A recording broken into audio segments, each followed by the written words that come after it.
Tekrardan herkese merhabalar. Kanalıma ve mutfağıma hoş geldiniz. Hamur yoğurma derdi olmadan, yufkaya para vermeden incecik yufkasıyla içi ıspanaklı kol böreği lezzetini aratmayan muhteşem bir börek tarifi vermek istiyorum. Tarifimize iç harcımızı hazırlayarak başlayalım. Bahçeden topladığım ıspanakları yıkadım, temizledim. İnce olacak şekilde doğruyorum hepsini.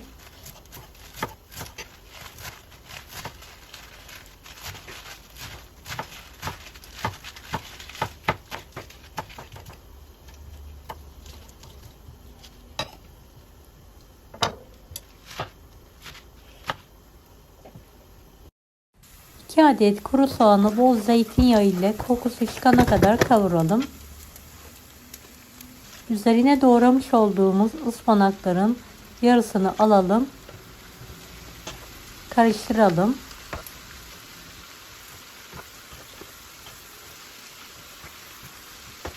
Evet, ıspanakları hızlı bir şekilde karıştırıyorum. Kalan ıspanakları üzerine ilave ederek yüksek ateşte sulandırmadan kavurmaya devam ediyorum.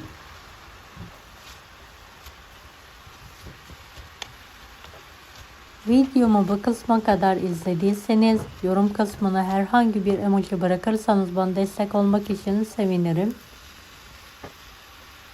Evet, bir tatlı kaşığı tuz ilavesi yapıyorum ve karıştırıyorum.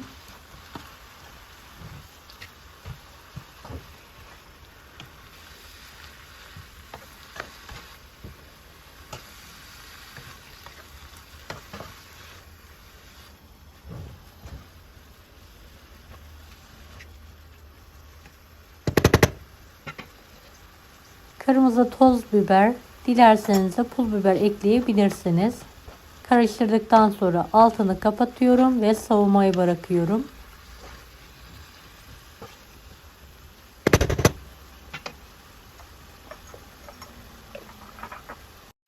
3 adet yumurtayı kırarak uygun bir kaba alalım.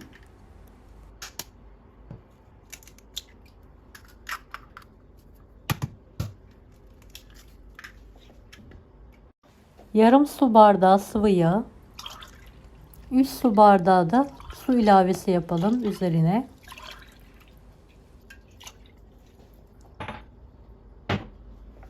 2 su bardağı un, yarım paket kabartma tozu, 1,5 tatlı kaşığı da tuz ilavesi yapalım. Mikser yardımıyla pürüzsüz olana kadar karıştıralım.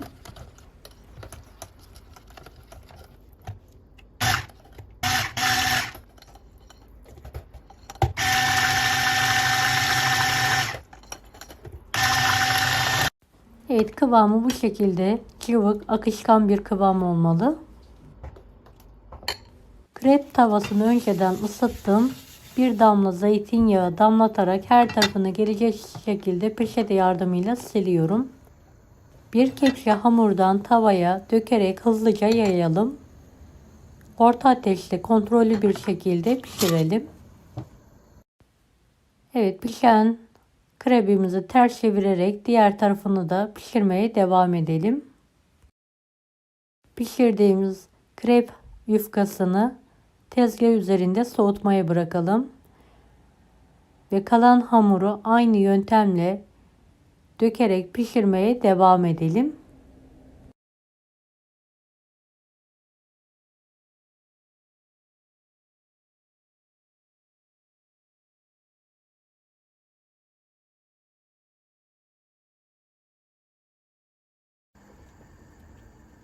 Evet, krepleri incecik pişirmeye dikkat edelim.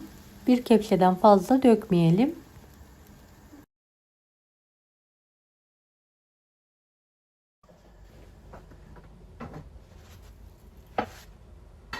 Evet, soğuttuğumuz krepleri yan yana olacak şekilde dizelim.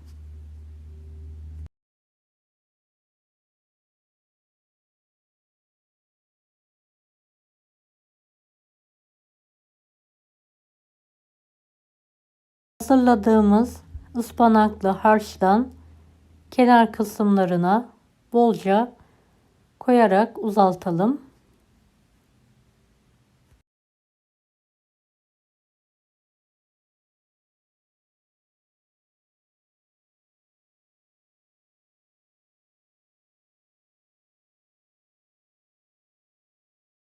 Kenarlarını kapatarak rulo şekilde saralım.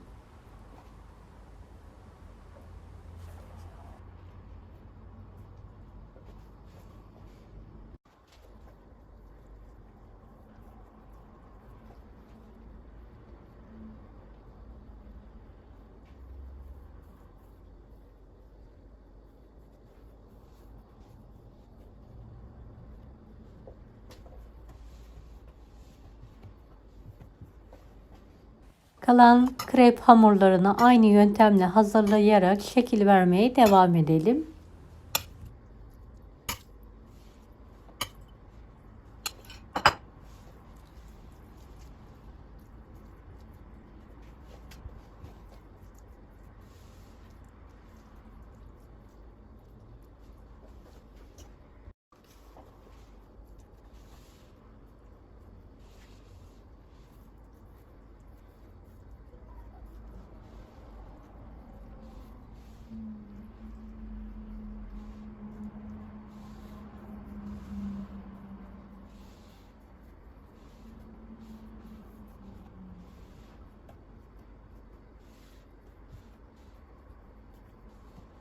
Büyük bir tavayı yağlayalım ve gül börek şeklinde sararak tavanın orta kısmına alalım.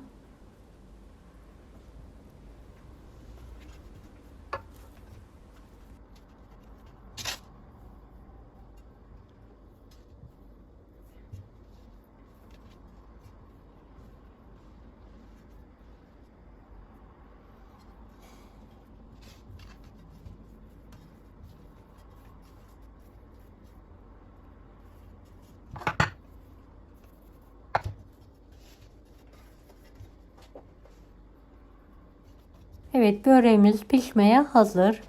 Orta ateşli kontrol bir şekilde pişirmeye bırakalım.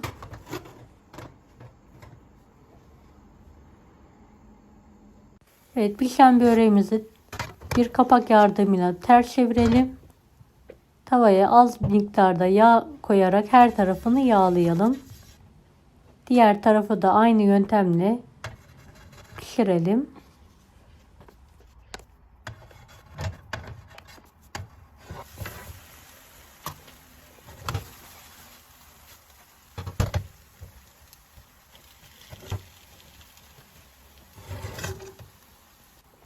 Görüntüsüyle, lezzetiyle gerçekten kol böreğini aratmayacak muhteşem bir lezzet oldu. Mutlaka denemenizi tavsiye ederim.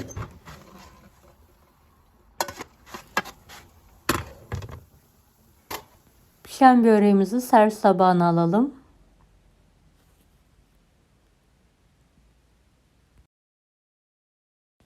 Evet, kalan hamurumu aynı yöntemle pişiriyorum.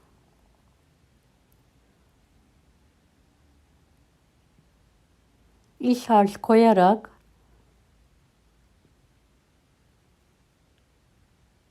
katlayarak tavada pişirmeye devam ediyorum. Dilerseniz bu şekilde de yapabilirsiniz.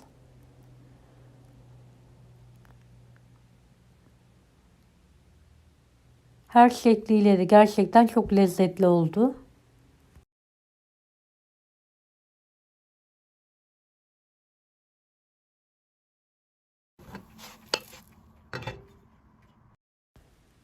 Dilimleyerek işini de sizlere yakından göstermek istiyorum.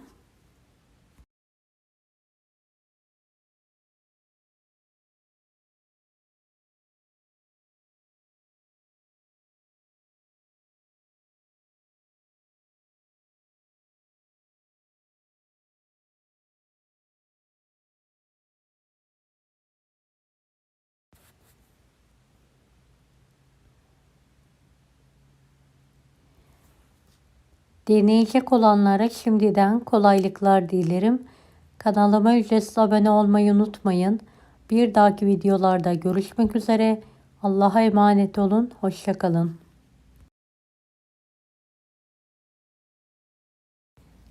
Daha farklı tarifler için bunları da izlemeyi unutmayınız.